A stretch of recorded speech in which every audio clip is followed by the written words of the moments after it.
어제에 이어서 오늘도 욥기 30장을 함께 묵상하고 있습니다. 특별히 어제 새벽 기도 시간에 함께 말씀을 이처럼 교독하는 이 시간에 아주 흥미로운 30장의 특징을 하나 발견할 수 있었는데, 그것이 무엇이냐면 바로 그러나 그리고 이제는 이라고 하는 탄식의 어구가 반복해서 등장한다는 것이었습니다. 그것도 그냥 등장하는 것이 아닙니다. 여러분 가지고 계신 성경을 보면 9절과 16절 그리고 24절의 시작 부분에 작은 동그라미 표식이 하나 있는 것을 보시게 될 것입니다. 이는 한 장 안에서도 내용이나 흐름의 변화가 있음을 보여주는 표식입니다. 이 30장을 전체를 시작하는 1절을 포함해서 이렇게 새로운 흐름이 있을 때마다 그러나 그리고 이제는 이라고 하는 단어로 이 모든 말들을 시작하고 있다라고 하는 것이죠.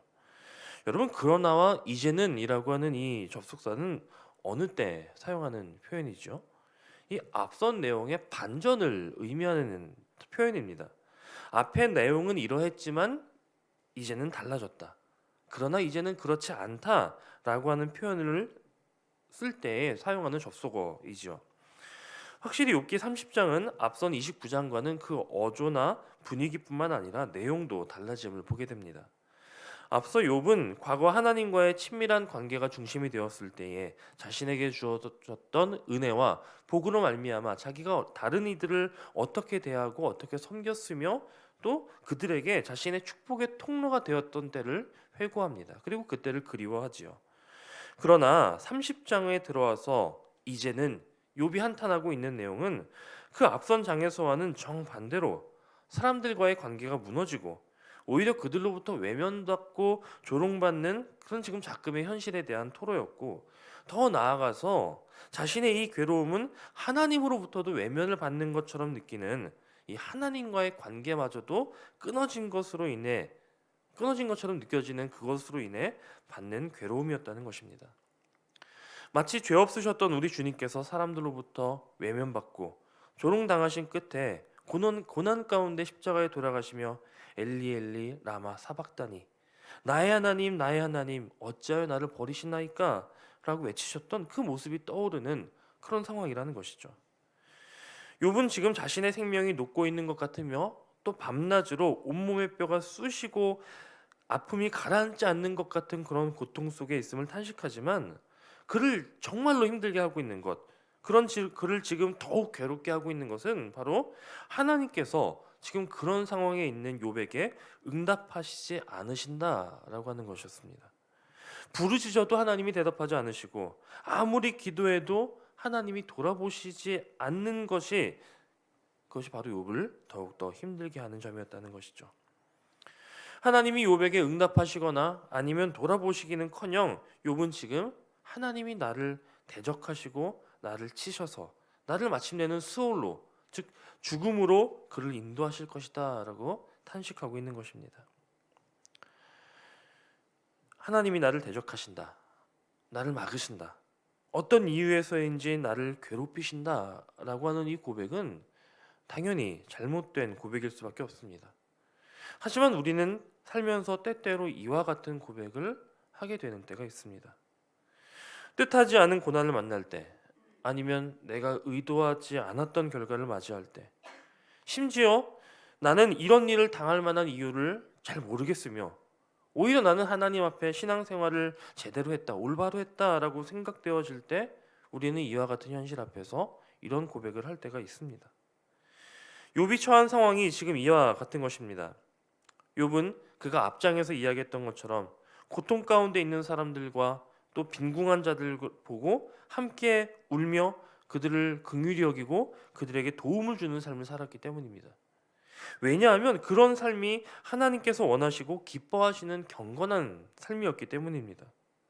또 그 외에 그 스스로가 하나님 앞에서의 삶이 어떠했는지는 우리는 이미 앞서서 욥의 모습을 보았기 때문에 더 이상 말하지 않아도 될 정도이죠. 물론 욥은 지금 내가 그리했으니 하나님도 나에게 그렇게 선대해 주십시오 그렇게 말하는 것은 아닙니다.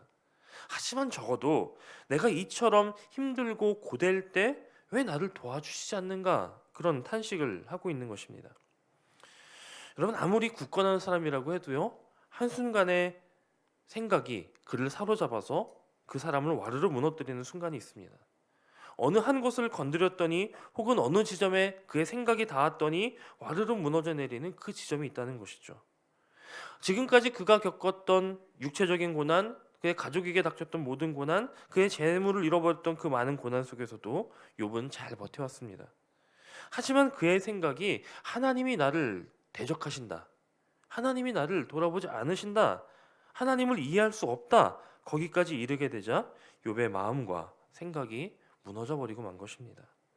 그래서 그의 마음이 들끓어 고요함이 없고 그것이 육체의 고통으로까지 이어져서 그의 피부가 검어지고 그의 뼈가 타들어가는 지경이다라고 욥은 탄식하고 있는 것이죠.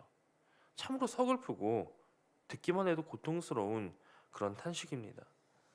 누구 말대로 하나님도 참 너무하시지라는 생각이 들 정도로 지금 욥은 고난 가운데 있습니다. 하지만 여기서 우리가 기억해야 할 것은 이 욥의 고난이 단순한 일반적인 고난이 아니라는 사실입니다. 욥의 고난은 일전에도 말씀드린 바 있는 것 같이 욥을 통하여서 참된 예배자의 모습을 나타내므로 하나님의 영광을 드러내야 하는, 즉 다시 말하면 하나님의 영광과 직결된 고난이었습니다. 욥은 하나님이 내 고난에 응답하지 않으신다라고 탄식하지만 오히려 하나님이 응답하시지 않으시는 기도가 있기 때문에 그로서만 이루어지는, 성취되어지는 그 일이 이 안에 담겨져 있었다는 것입니다. 물론 욥의 기도는 마침내 응답이 됩니다. 그의 소원대로 하나님이 그를 향하여 얼굴을 보이시고 그와 더불어 변론하시고 마침내 그의 아픔을 들어주실 것입니다. 하지만 이런 응답의 때는 하나님이 목적하신 그 모든 일들이 성취될 때에 마침내 있게 되는 것이죠. 마치 예수님께서 십자가의 그 극심한 고난을 당하시는 중에서도 하나님께서 인류의 구원을 위해 침묵하셔야만 했던 것처럼, 그 침묵 가운데 그 침묵을 통해서야 반드시 성취되어야만 하는 그런 일들도 있다라고 하는 것입니다. 그렇기 때문에 때때로 우리가 느끼는 하나님의 침묵은 절대적으로 옳은 침묵이라는 것입니다.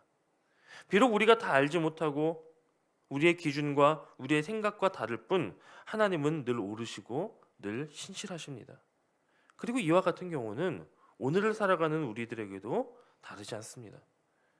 때때로 하나님은 우리의 긴급한 부르짖음에도 침묵하시는 것 같을 때가 있습니다. 물론 그 침묵 가운데에는 나의 죄 혹은 나의 불순종으로 인한 결과일 때도 있을 것입니다. 하지만 그것이 나의 죄나 어떠한 불순종 때문에 그것으로 기인한 것이 아니라면 거기에는 분명한 하나님의 목적이 있음을 우리는 깨달아야 합니다. 물론 그 가운데 있는 하나님의 계획이 무엇이냐, 하나님은 이 일을 통해서 어떻게 일하시려 하느냐, 우리는 알 수 없습니다. 그 누구도 알 수 없습니다. 욥도 몰랐던 것처럼 우리 역시 알 수 없습니다. 그러나 분명한 것은, 알 수 없음에도 분명한 것은 하나님은 우리를 향한 선하신 계획을 가지고 계시며 하나님께서 주권적으로 섭리하시는 일들 가운데 하나님께서 우리를 통해 이루고자 하시는, 성취하고자 하시는 그런 일이 반드시 있다라고 하는 것입니다. 그리고 그것이 이루어질 때까지 우리는 때때로 응답이 없는 것 같은 그러한 기도, 그리고 그러한 부르짖음을 절대로 포기해서는 안 될 것입니다. 포기하는 것이 아니라 그럼에도 인내하며 희망을 품고 기다리며 기도하는 것, 그것이 반드시 필요하다는 사실을 꼭 기억하시기 바랍니다. 혹 우리 가운데 알 수 없는 고난을 만난 분들이 계시다면 고난 가운데서 만나게 되는 하나님의 침묵은 하나님의 부재를 상징하는 것이 아니라 하나님의 뜻이 이루어져가는 필연적인 과정임을 기억하시기를 부탁드립니다. 우리의 인내와 소망으로 이 기다림을 완수할 때 우리는 궁극적으로 우리에게 임한 고난을 통해 이루실 하나님의 선한 목적과 큰 계획을 누리게 될 줄로 믿습니다.